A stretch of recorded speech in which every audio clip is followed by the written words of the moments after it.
ముంతా తుఫాన్ పెను విధ్వంసమే సృష్టించింది. లక్షల ఎకరాల్లో పంట నీటిపాలైంది. రైతన్నకు కన్నీరే మిగిలింది. చేతికొచ్చిన పత్తి నీలపాలైంది. కోతకొచ్చిన వరి నేలవాలింది. గొర్రెలు, మేకలు, బర్రెలు, ఆవులు ఇలా వందల సంఖ్యలో పశువులు వరదలో కొట్టుకుపోయాయి. ముంతా సృష్టించిన విధ్వంసానికి అన్ని కోల్పోయిన అన్నదాతలు గుండెలవిసేలా ఏడుస్తున్న దృశ్యాలు కంటతడి పెట్టేస్తున్నాయి.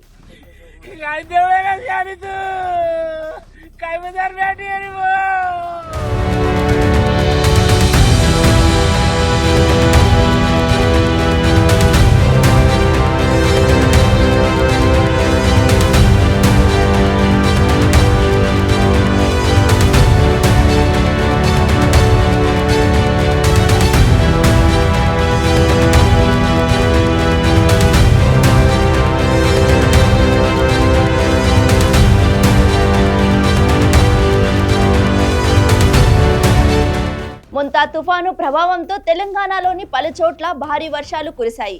ఉమ్మడి మహబూబ్ నగర్, నల్గొండ, ఖమ్మం, వరంగల్, మెదక్, కరీంనగర్ జిల్లాలో ఈదురుగాలులతో కుండపోత వానలు బీభత్సం సృష్టించాయి. భారీ వరదలతో రోడ్లు కొట్టుకుపోయి రాకపోకలు నిలిచిపోయాయి.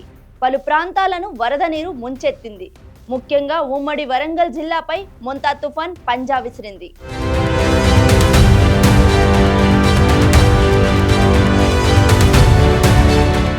భారీ వర్షాలతో వరంగల్లో రహదారులు నీట మునిగాయి. అత్యధికంగా పర్వతగిరిలో 34 సెంటీమీటర్ల వర్షం, కాపుల కనుపర్తిలో 25.2, రెడ్లవాడలో 24.6 సెంటీమీటర్లు, భీమదేవరపల్లె 21.3 సెంటీమీటర్లు, గూడూరులో 23.5, వర్ధన్నపేటలో 22.8 సెంటీమీటర్ల వర్షం నమోదయ్యింది. హన్మకొండ, ములుగు జిల్లాలో కురుస్తున్న వర్షాలకు విద్యా సంస్థలకు సెలవు ప్రకటించారు. తుఫాన్ కారణంగా ప్రజలు బయటకు రావద్దని అధికారులు సూచనలు చేశారు.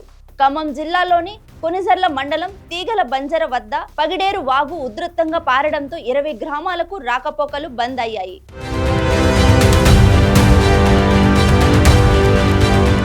చేతికొచ్చిన వరి, పత్తి పంటలు మొత్తం దెబ్బతిన్నాయి.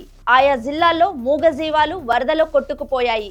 అకాల వర్షానికి పంట మునిగిపోయి పాడి ఆవులు కొట్టుకుపోవడంతో నాగర్ కర్నూలు జిల్లా అచ్చంపేటలోని దేవరబండ గ్రామ రైతు గుండెలవిసేలా ఏడ్చాడు.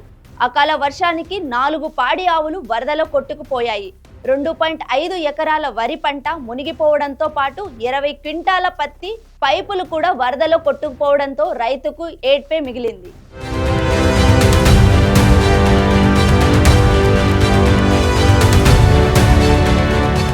సిద్దిపేట జిల్లాలో ముంతా తుఫాన్ రైతులకు కన్నీళ్లు మిగిల్చాయి. హుస్నాబాద్ వ్యవసాయ మార్కెట్ ఆరబోసిన ధాన్యం మొత్తం వరదకు కొట్టుకుపోయింది.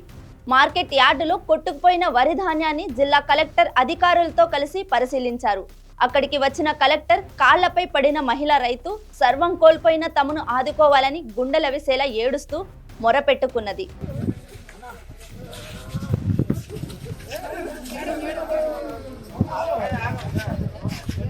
జనగామ జిల్లాలో వర్షం బీభత్సం సృష్టించింది. తిమ్మంపేట రహదారి బోల్న మత్తడి వద్ద వరద ఉధృతికి యువకుడు బైక్ తో సహా నీటిలో కొట్టుకుపోయారు. యువకుడు శివకుమార్ చెట్టుకొమ్మ సాయంతో బయటపడగా యువతి శ్రావ్య నీటిలో కొట్టుకుపోయింది. గల్లంతైన యువతి కోసం పోలీసులు గాలింపు చర్యలు చేపట్టారు. వికారాబాద్ జిల్లా తాండూరు మండలంలోని వీర్సెట్టుపల్లి గ్రామంలో కాగ్నా నది వాగులో ఓ వ్యక్తి కొట్టుకుపోతుండగా స్థానికులు గుర్తించి కాపాడారు. యాలాల మండలం అగ్గనూరు గ్రామానికి చెందిన నర్సయ్య అనే వ్యక్తి కాగ్నా నదిలో కొట్టుకుంటూ వచ్చాడు. వీర్సెట్టుపల్లి గ్రామ సమీపంలోని చెక్ డ్యాం వద్ద చేతులెత్తి మునుగుతూ తేలుతూ కనిపించడంతో గ్రామస్తులు అప్రమత్తమయ్యారు. గ్రామస్తులు వాగులో దూకి అతన్ని పట్టుకునే ప్రయత్నం చేశారు. వాగులోకి తాడు విసిరి నర్సయ్యకు ఒడ్డుకు చేర్చారు. వెంటనే 108కు సమాచారం అందించి ఆసుపత్రికి తరలించే ఏర్పాట్లు చేశారు. ప్రస్తుతం నర్సయ్యకు ప్రాణాపాయం తప్పినట్లు తెలిసింది.